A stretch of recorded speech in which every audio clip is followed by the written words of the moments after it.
कथा क्यों सुने, तो कल इसकी हमने बहुत विस्तार से चर्चा की थी कि भगवान के दर्शन की अगर लालसा है, इच्छा है कहीं भी, तो इधर उधर कहीं भटकिए मत, कथा सुनिए।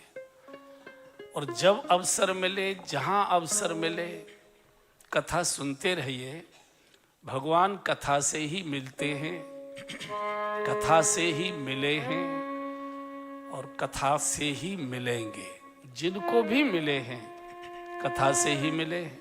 क्योंकि जब तक भगवान की महिमा नहीं सुनेंगे आप, किसी व्यक्ति के स्वभाव के बारे में जब आप सुनेंगे नहीं, बहुत बड़े व्यक्ति हैं उनसे कैसे मिलना हो सकता है, तो जो मिला है वो तुरंत कहता अरे नहीं नहीं, बहुत बड़े होने के बाद भी बहुत सरल हैं, बड़े सभ्य हैं, बड़े सुशील हैं, बड़े मधुर हैं, कोई भी जाए एकदम मिलते हैं।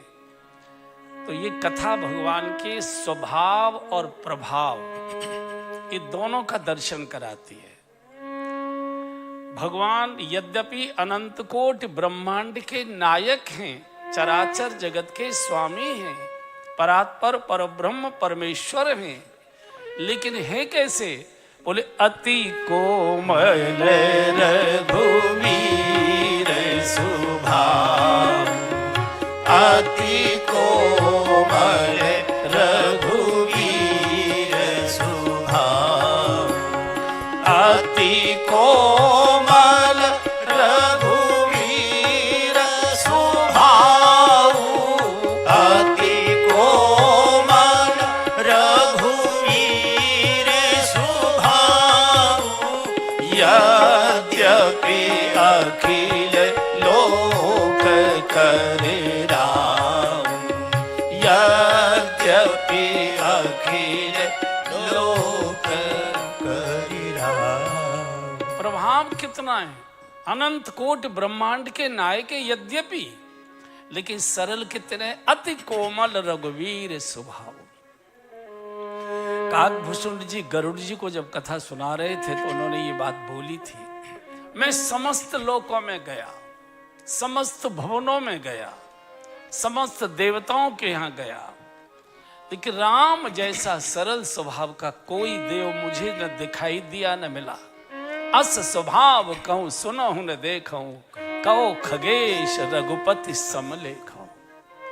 हे खगेश, हे गरुड़ जी, अस स्वभाव, राम जैसा सरल स्वभाव का व्यक्ति, महापुरुष न मैंने देखा न मैंने सुना। अस स्वभाव कहूं सुनहु न देखूं, कहो खगेश रघुपति समलेखूं।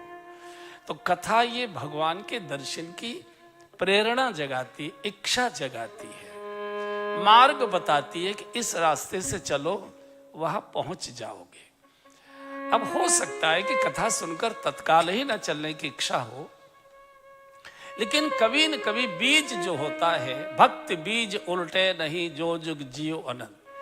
धरती में अगर किसी भी प्रकार का बीज पड़ा है, शुभ का और अशुभ का कोई भी बीज पड़ा है, किसी को मालूम नहीं, लेकिन उसका जब अनुकूल मौसम आता है तो वो पौधा बनकर बाहर निकलना शुरू कर देता है। कभी खेत में बथुआ बोया नहीं जाता, साल भर खेत में पानी दीजिए, खाद लगाइए, बथुआ नहीं निकलेगा। लेकिन जैसे ही दशहरा बीता, दिवाली का महीना शुरू हुआ, कार्तिक, बथुआ खेत में से निकलना शुरू हो जाता है। कहां से आ गया? धरती के गर्भ में बथुआ के बीज पड़े थे, अनुकूल मौसम की प्रतीक्षा कर रहा था। मौसम आया, प्रकट हो गए। अभी आप सड़कों के किनारे देखेंगे बिल्कुल पटरियां साफ हैं, लेकिन जैसे ही जुलाई में रिमझिम वर्षा शुरू हो जाएगी, अनेक प्रकार की घासें, खरपतवार, छोटे छोटे फूलों के पौधे, हजार, कोई बोने नहीं आया, नगर पालिका ने बोया नहीं, यहाँ के जो प्रशासन तंत्र है उसने बोया नहीं, बीज पड़े थे धरती में, उग आए। ऐसे ही जो कथा है, एकदम आप सुनकर साधु नहीं बन जाएंगे, मैं जानता हूं। जब कथावाचक ही नहीं बन पा रहा है तो आप क्या बनोगे? लेकिन हम बीज बो रहे हैं, और ये बीज अपना अनुकूल मौसम की प्रतीक्षा करेगा। कभी न कभी जब आपको कुछ भगवत चर्चा की, भगवत बात की, भगवत भजन की इच्छा होगी, ओ एक बार वो कौन से टूलिप हैं, क्या कहते हैं, ट्यूलिप में एक कथा कराई थी, एक देवी थी, उन्होंने एक महाराज आए थे तो खूंसट से, लेकिन बहुत अच्छी बात बता के गए थे। और ये हमने तब सुना था। ये आज नहीं काम करेगा, आज नहीं काम करेगा, एक समय की प्रतीक्षा करेगा, मौसम आएगा वो अपने आप प्रकट हो।